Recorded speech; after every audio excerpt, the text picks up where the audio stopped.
Hello and welcome to a Squadron 42 update looking at various progress on ships, races and aspects of Squadron 42 episode 1, as well as a focus on Subsumption flight combat AI updates that we've been given recently. So, Squadron 42 ship and station updates. On the human side, the Bengal carrier is currently getting a detail pass on its internal spaces and rooms. It has multiple hangars throughout the ship. It is massive. They have added elevators and a whole subdeck transit system which allows players to traverse the ship much more quickly than before, and I suppose NPCs as well. It's a monorail, yes, it's very Half-Life-like, it's awesome. Shubin Archon Station has also been given this internal transit system as it's so large, but this is much more like a larger tube station type setup, as it's a very, very big station with lots of NPCs working and moving around. It was also mentioned that you might not have full access rights to that Archon Station from the get-go in Squadron 42, and you'd have to earn access to the other wings.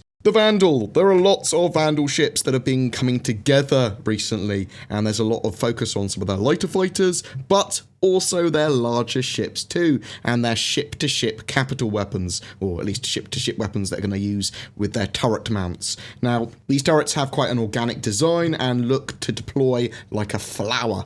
The turrets have a very insecty, spidery kind of eye look to them, and this distinct look comes across with all the Vandal ships that they've designed. It also makes them very easily distinguishable as weapons and mounts for you to target in the game. There has been further work from the VFX team on how alien weapons will behave as well. Xi'an stuff. So Xi'an ships, as with the rest of the alien races, are very distinct design-wise.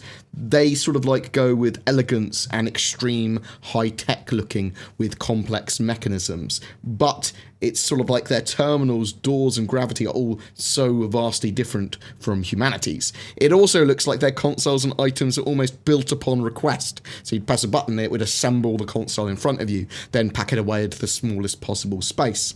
Some other stuff, there have been a load of UEE props created, many of which are hangar-centric. They have actually made potentially a procedural food system and menu for the mess hall, so food will look different every time it's ordered, even if it's the same dish. Though this might actually be an April Fool's, but it's Squadron 42, so who actually knows whether they're going to have some odd procedural system for food, even though it's just 5 or 6 variants, you know, it's still crazy, the level of detail. There's been a recent focus on improving laser projectiles as well, including better visibility and readability for the cockpit experiences when they're being used. They are also making lasers feel satisfying to fire and use. They feel powerful now. The hand-to-hand combat takedown system has also been improved and expanded, allowing you to take down enemies in a much wider variety of ways.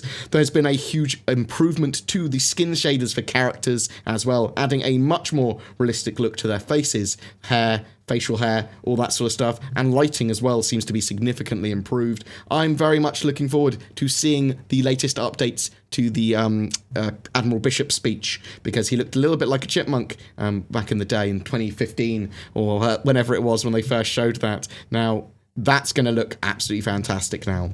Flight AI. So Squadron 42 is that single-player, story-driven affair. NPCs will naturally drive a lot of the action, and a large amount of that action will be centered around flying and fighting in ships. To that end, they've been developing AI to allow them for a variety of realism and dynamic action, which started with them converting everything over to the relatively new Subsumption system. Whereas in the old system, the AI would control the ship itself. In Subsumption, the AI controls the actual pilot, giving NPCs the same access to ships as an actual player, and opening things up to a more organic and narrative-appropriate option base. Using this system, each pilot has a unique style and decision-making process when flying. For example, a salty veteran like Old Man flies with skill and doesn't take many wild chances. Vandal pilots would tend to be very aggressive with in-your-face attack tactics, and a pirate might take extra care to minimize damage to their target, keeping strippable resources intact.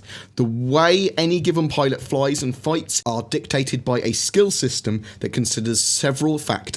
Skills, abilities the character can learn and refine, like piloting, weapon proficiency, aim, traits, personality characteristics like hot-headedness, cockiness, timidity, etc., and situational factors like morale and personal grudges, that sort of stuff.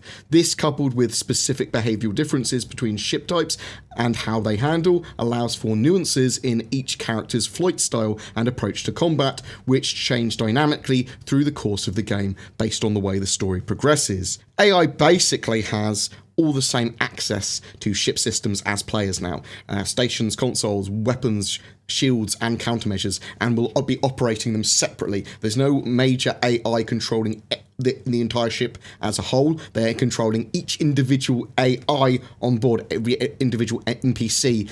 Their input is what controls the ship. Current dogfighting AI basically has a system that it goes through. It acquires a target, it engages in combat, and then there's 3 stages of combat: approach, engage, and then break. This will evolve into something a lot more complex as they move forward. Designers can assign these AI behaviors with commands like attack, defend, follow me, just like a wingman. Subsumption will allow for a lot of variables on players and AI to be manipulated much more easily.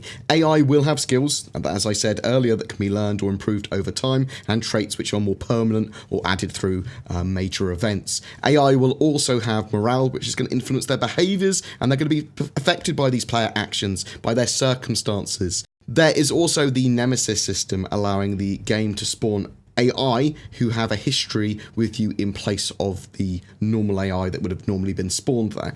That gives a much more interesting dynamic experience every time you play. The AI team likes to see how the community improves their techniques and flights and how they fight, and then uses that data to further improve the AI. And all of this AI subsumption will also be going into Star Citizen as well. I also wanted to highlight something as well. It looks like sustenance will actually affect the morale of AI and NPCs. And this may be very important if you have NPCs that you've hired, or you know a facility has been long without food when you're attacking it or something. So the basics, food, water, hygiene, the lower they get, the more your morale takes damage effectively, or the NPCs around you will take damage.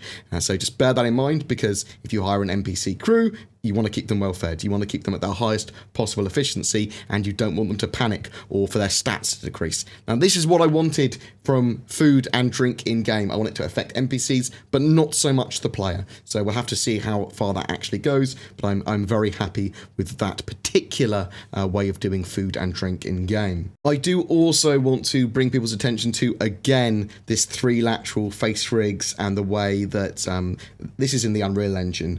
This is where Andy Serkis is driving a alien character's face using some performance from Macbeth. However, this is pretty cool. This is probably how they're going to do all of the Vandal stuff in game.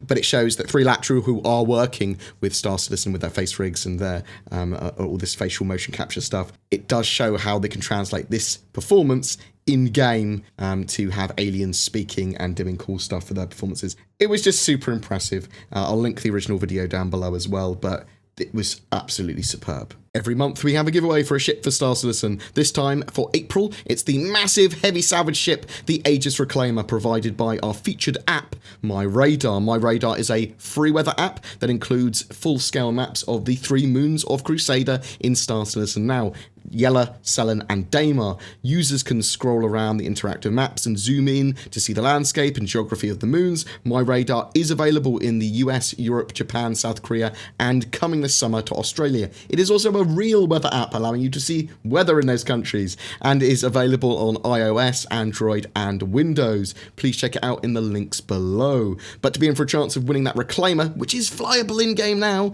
make sure you've subscribed to my YouTube channel and then comment on any of my Star Citizen videos made through April. Each video gives you another chance to win. Do you have any questions about Squadron 42 or Star Citizen's development, or anything that we talked about there? Subsumption, AI stuff, the progress on ships, gameplay mechanics. If you've got suggestions for videos, chuck them in the comments below as well. 3.1 is now live as well, so make sure you get on board with that if you are a backer. A special thank you to my Patreons who allow me to create the amount of content I do. If you're interested in becoming one of those lovely chapette or chapettes, then please find the links to Patreon, as well as everything else we have discussed down below too, including newsletter links and the original sort of source files and all that sort of jazz for everything. Please don't forget to like and subscribe, as it really does help me, and I will see you in the verse.